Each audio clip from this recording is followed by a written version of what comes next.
મહેસાણા તાલુકાના વીરતા ગામે શ્રી વેરાઈ માતાજી મંદિર અને ગોગા મહારાજ મંદિરનો દ્વિતીય પાટોત્સવનું ભવ્ય આયોજન થયું. તે આયોજનમાં સ્વ હીરાબા મણીલાલ પટેલના સ્મરણાર્થે હસ્તે ગોવિંદભાઈ મણીલાલ પટેલ દ્વારા ગામની પાટીદારની દીકરીઓને 100 રૂપિયા ભેટ, અન્નકૂટના દાતા શ્રી કૃષ્ણકાંત મફતલાલ પટેલ, માતાજીના શણગારના દાતા ડોક્ટર મોહનભાઈ રણછોડદાસ પટેલ, મિનરલ પાણીના દાતા શ્રી ભીખડાપીર, યુવક મિત્ર મંડળ, ફોટોગ્રાફીના દાતા શ્રી શુભમ સ્ટુડિયો મહેસાણા, વેરાઈ માતાજી મંદિર અને ગોગા મહારાજ મંદિર દ્વિતીય પાટોત્સવ સંવંત 2080 ના વૈશાખ સુદ 12 તારીખ 20/5/2024 સોમવારે પાટોત્સવના યજમાન શ્રી માધુભાઈ અમથારામદાસ પટેલ, ગોગા મહારાજના યજમાન શ્રી મનોજભાઈ હરગોવિંદભાઈ પટેલ યજ્ઞમાં બેસીને પાટોત્સવ મહોત્સવનો લાભ લેશે, જ્યારે શાસ્ત્રી દિલીપભાઈ તેની સાથે વેરાઈ માતાજી દેવસ્થાનના પૂજારી સમગ્ર ભૂદેવો દ્વારા મંત્રચાર કરીને સમગ્ર મંદિર પરિસરમાં ભક્તિમય વાતાવરણ બન્યું હતું. તેની સાથે અનેક દાતાઓના દાનથી દીકરીઓને ભેટ અને તેની સાથે ભોજન દાતા દ્વારા દાન ભેટ આપવામાં આવી, જ્યારે સમગ્ર પાટીદારના અનેક શહેરોમાં રહેતા ગામના વતની દ્વિતીય પાટોત્સવ ભાગ લીધો. તેની સાથે સવારે 4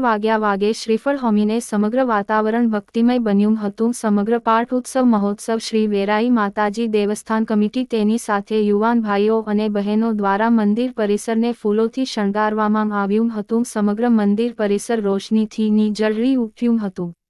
સમગ્ર વીરતા ગામના ભાઈઓ અને બહેનો દ્વારા શ્રી વેરાઈ માતાજી અને ગોગા મહારાજના દર્શન કરીને ધન્યતા અનુભવી હતી. તેની સાથે પટેલ નીરજ નારણભાઈ પટેલની દીકરીના માથે મૂકીને વાજતે ગાજતે વેરાઈ માતાજીને 500 ગ્રામનું સતરર્પણ કરવામાં આવ્યું હતું. હે માં વેરાઈ માતાજી ગોગા મહારાજ યજ્ઞમાં શ્રીફળ ઊંઘવામાં આવ્યો હતો, જ્યારે શ્રીફળ હોમવા સમયે સમગ્ર વાતાવરણ ભક્તિમય બન્યું હતું. ગામની પાટીદારની કુંવારી અને પરણેલી દીકરીઓને દાતાશ્રીઓના દાનથી કવર અર્પણ કરવામાં આવ્યું હતું. ત્યારે સમગ્ર દ્વિતીય પાટોત્સવ મહોત્સવ ભક્તિસભર યોજાયો હતો. શ્રી વેરાઈ માતાજી ટ્રસ્ટ દ્વારા સમગ્ર મહોત્સવનું આયોજન. દ્વિતીય પાટોત્સવ મહોત્સવમાં હરિભાઈ પટેલ સાહેબ દર્શન માટે પધાર્યા. દર્શન કરીને ધન્યતા અનુભવી.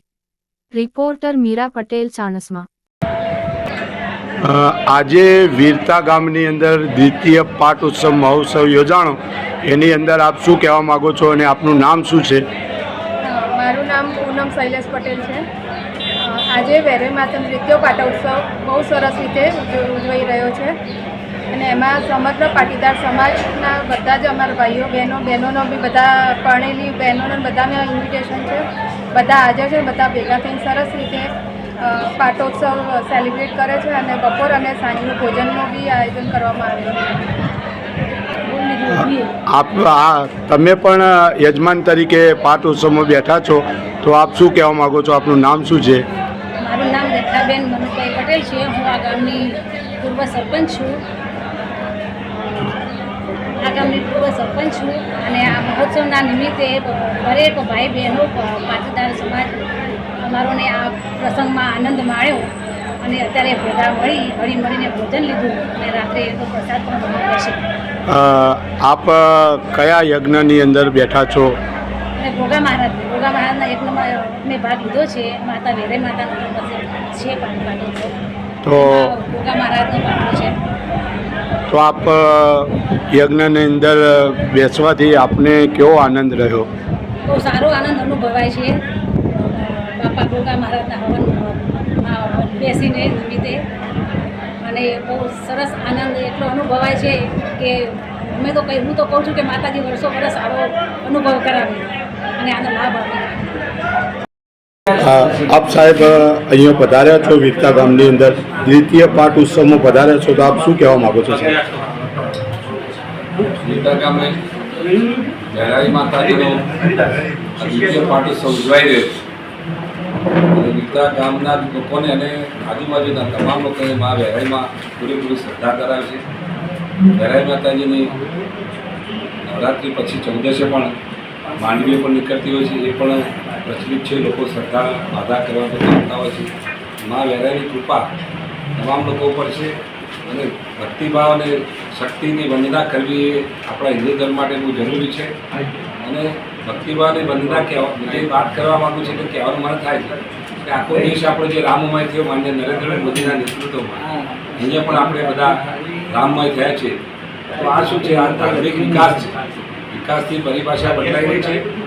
વિસ્તારમાં રોડ રસ્તા બનાવે વિકાસ કરતાં પણ અત્યારે હવેના સમયની તાતી જરૂરિયાત એ છે કે ધાર્મિક વિકાસ થાય, સંસ્કારોનું સિંચન થાય, ધર્મ પ્રત્યે લોકોને લાગણીની ભાવના જળવાઈ રહે.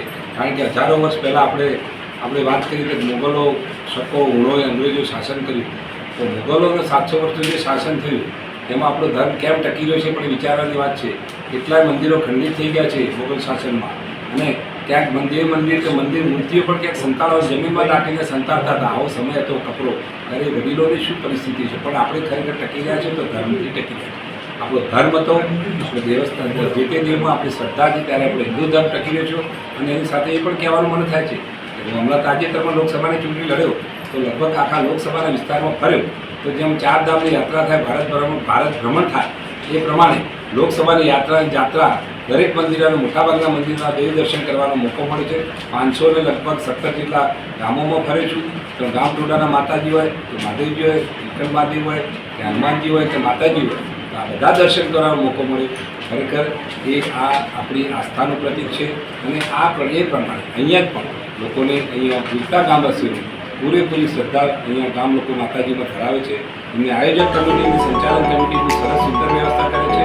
અને હમણાં જ મને ખબર છે કે જ્યારે માતાજીનો પ્રતિષ્ઠા મહોત્સવ થયો ત્યારે ભવ્યથી ભવ્ય યોજાયો હતો, અને તમામ ગામના લોકો એમાં સંપત્તિ કામ કર્યું અને મા વેરાઈ માતાનો આવો સરસ ઉત્સવ ઉજવ્યો છે. આ વિજય પાટોત્સવ થઈ ગયો છે.